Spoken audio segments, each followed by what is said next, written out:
நிரல் நிறை அணி.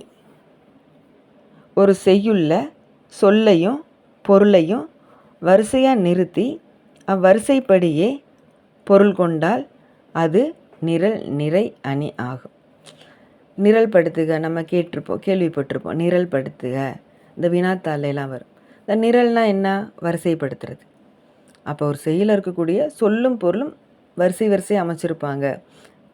அந்த வரிசைப்படியே நம்ம பொருள் வச்சுக்கோ. ரொம்ப ரொம்ப சாதாரணமாக நடக்கக்கூடிய ஒரு விஷயம் இது இருந்ததுன்னா நிரல் நிறை அணி. இதுக்கு நம்ம எடுத்துக்காட்டு பார்த்தோம் அப்படின்னா, திருக்குறளில் அழகான ஒரு குறள் ஒன்று இருக்குது. அன்பும் அறனும் உடைத்தாயின் இல்வாழ்க்கை பண்பும் பயனும் அது. அன்பும் அறனும் உடைத்தாயின் இல்வாழ்க்கை பண்பும் பயனும் அது. இதில் சொல் எது பொருள் எது எங்கே வரிசையாக வந்திருக்குது? அன்பும் அறனும் அப்படிங்கிறது சொல். அதற்குரிய பொருள் எங்கே அடுத்து வரிசையாக வந்திருக்கு? பண்பும் பயனும். அப்போது அன்பும் அறனும் உடைத்தாயின் இல்வாழ்க்கை பண்பும் பயனும் அது. இந்த திருமண பத்திரிகையிலலாம் பார்த்துருப்போம், குறள் போட்டிருப்பாங்க. இந்த குறள் தான். இந்த குறள் இடம்பெறாத திருமண பத்திரிகை கிடையாது. ஏன்னா இல்வாழ்க்கையில் இணைய போகக்கூடிய அந்த ஆணுக்கும் பெண்ணுக்கும் சொல்லக்கூடிய ஒரு அழகான ஒரு கருத்து தான் இது. ஏன்னா அவங்க இது குடும்ப வாழ்க்கைக்குள்ளே இணைய போகிறாங்க. இது வரைக்கும் வாலிப வயசில் அவங்க ஒரு ஆணும் பெண்ணுமா தனித்தனியாக இருக்கும்போது அவங்களுக்கு எந்த விதமான கடமையுமே கிடையாது. பேர் படிக்கிறத தவிர படிப்பு அப்படிங்கிற ஒன்று மட்டும்தான் அவங்களுக்கான கடமை. படிக்கணும், வேலைக்கு போகணும், நல்லா படிக்கணும், சொன்ன வேலையை கேட்கணும், அந்த மாதிரி தான் அவங்க இருந்துக்கிட்டு இருப்பாங்க. அது வரைக்கும் அந்த பையன் பெற்றவங்க வீட்டில் இளவரசனாக இருந்திருப்பான். அந்த பெண் தன்னோட வீட்டில் ஒரு இளவரசியாக இருந்திருப்பாள். பெண்களுக்கு சொல்லவே வேணாம், அவ்வளோ செல்லமாக இருக்கும் அவங்க அப்பா கிட்ட. என் பொண்ணு எங்கள் அம்மா அப்படின்லாம் சொல்லி அவங்க அப்பா அவ்வளோ கொஞ்சிருப்பார். என்ன கேட்டாலும் நடத்தி கொடுப்பாங்க. ஏன்னா அந்த பெண்ணை கவனிக்கிற விதமே தனியாக இருக்கும். ஏன்னா இருக்கிற வரைக்கும் நம்ம வீட்டில் சந்தோஷமாக இருந்துட்டு போகட்டும் அப்படின்னு சொல்லிட்டு அந்த எண்ணம் எல்லார் வீட்லேயுமே இருக்கக்கூடியது தான். இனி போகிறவங்க வீட்டில் எப்படி இருக்கோ தெரியல அப்படின்னு சொல்லிட்டு ரொம்ப சந்தோஷமாக வளர்க்க ஆரம்பிப்பாங்க. ரொம்ப சொகுசாகவும் வளர்க்க ஆரம்பிப்பாங்க. பையனுக்கு அதே மாதிரி தான். ராஜா வீட்டு கண்ணுக்குட்டி தான். எங்கே வேணாலும் போகலாம், எப்போ வேணாலும் போகலாம். அது அம்மானா அவ்வளோ செல்லம் கொடுப்பாங்க பையனுக்கு.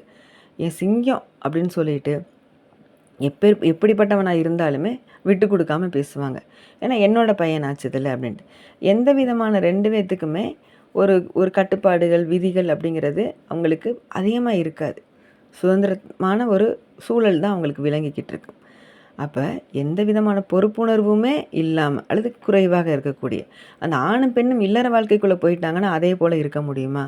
இருக்க முடியாது, இருக்கக்கூடாது. அந்த குடும்பம் கெட்டுவிடும். அப்போ ஒரு குடும்பத்தை கட்டுக்கோப்பாக கொண்டு போகணும் அப்படின்னா அந்த ஆணும் பெண்ணும் இப்படி தான் இருக்கணும் அப்படின்ற ஒரு நியதி ஒன்று இருக்குது.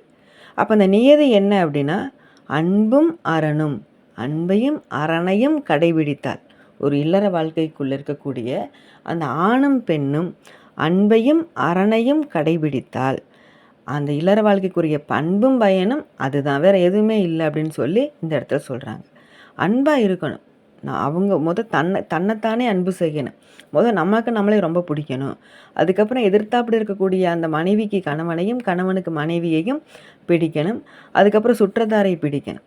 அதனால தான் வள்ளுவர் இன்னொரு குறளில் சொல்லியிருப்பார், அன்பிற்கும் உண்டோ அடைக்கும் தாழ். கிடையவே கிடையாது. மனசுலேருந்து ஊற்று பெருகணும், பிடிக்கணும், எல்லாரையும் பிடிக்கணும். முகம் அவ்வளோ அழகாகும். அகத்தின் அழகு முகத்தில் தெரியும். எப்போ தெரியும்? அன்பாக இருக்கும்போது. நீ எப்பயுமே அடுத்தவங்க மேலே ஒரு பொறாமையோட ஒரு கோபத்தோடு இருந்தோம் அப்படின்னா அந்த முகமே காட்டி கொடுத்துடும். நம்ம கோபமாக இருக்கும்போது சத்தியமாக எப்பேற்பட்ட அழகனுமே அசிங்கமாக தெரியுமா ஒரு கோபத்தில். ஆனால் அன்பாக இருந்தால் ஒரு சிரிப்பு உதட்டோரத்தில் எப்பயுமே இருந்துக்கிட்டே இருக்கும். நம்ம ரொம்ப அழகாக மாறிடுவோம். அப்போ அந்த அன்பு அப்படிங்கிற பண்பு தான் அதை கொடுக்கும். அரண் அப்படிங்கிறது நல்ல காரியங்களை செய்கிறது. வேறு ஒன்றும் இல்லை. வீட்டுக்கு யாராவது வந்தாங்க அப்படின்னா வாங்க முகமலர்ந்து சொல்கிறது கூட மிகச்சிறந்த அறம். வரவங்களுக்கு உட்கார சொல்லி ஒரு சொம்பு தண்ணி எடுத்து கொடுத்தோம் அப்படின்னா அதை விட அறம் வேறு எதுவும் கிடையாது. சாப்பிடுங்கன்னு சொல்லிவிட்டு அவங்களுக்கு உணவு கொடுத்தல் அதை விட ஒரு அறம் வேறு ஒன்றும் இல்லை. ஒருத்தங்க ஒரு மாதிரி சங்கடத்தில் இருக்காங்க, மன சோகத்தில் இருக்காங்கும்போது என்னாச்சு இது விடுங்க, ஒன்றும் பிரச்சனை இல்லை, பார்த்துக்கலாம், இதெல்லாம் ஒரு சிக்கலா அப்படின்னு சொல்லிட்டு நம்ம ஒரு 2 வார்த்தை பேசுகிறோம் பாருங்களேன், செலவே கிடையாது. அப்படிப்பட்ட ஒரு நேர்மறையான வார்த்தைகளுக்கு காசு கொடுத்தா பேச போகிறோம் இல்லை. அப்போ இந்த மாதிரியான 2 வார்த்தை, இதெல்லாம் ஒரு சிக்கல் இல்லை, விடுங்க பார்த்துக்கலாம், எவ்வளவோ இருக்காமா, எவ்வளவோ பார்த்துட்டோமாமா, இதெல்லாம் ஒரு பிரச்சனைன்னு சொல்லிட்டு நம்ம ஆறுதல் சொல்ல வர்றோம் பாருங்க, அதுவும் ஒரு நல்ல ஒரு அறம் தான். அப்போ இந்த அன்பையும் அறத்தையும் நம்ம பின்பற்றணும் அப்படின்னா இல்வாழ்க்கை நல்லபடியாக போகும். அந்த இல்வாழ்க்கைக்கான பண்பும் பயனுமாக இது 2ம் தான் இருக்குது அப்படின்னு சொல்லிட்டு வள்ளுவர் எடுத்துரைக்கிறார்.